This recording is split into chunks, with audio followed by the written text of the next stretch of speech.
Apakah hukum orang yang tak faham bacaan dalam solat? Solatnya sah, tapi tak dapat pahala yang banyak.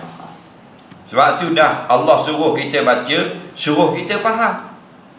Bila kata wajjahtu wajhiya lillazi fataras samawati wal ard, biarlah dalam hati kita terjemah, aku hadapkan wajahku kepada Allah. Sekarang dalam semayang, Allah yang menjadikan langit dan bumi. Bila kita rakaat, Allah subhana rabbiyal azimi wa bihamdi, aku tundukkan muka aku menyucikan Allah yang maha agung dengan kepujiannya.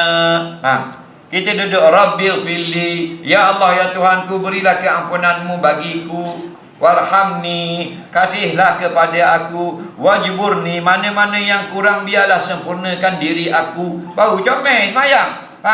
Tidak kau macam buruk.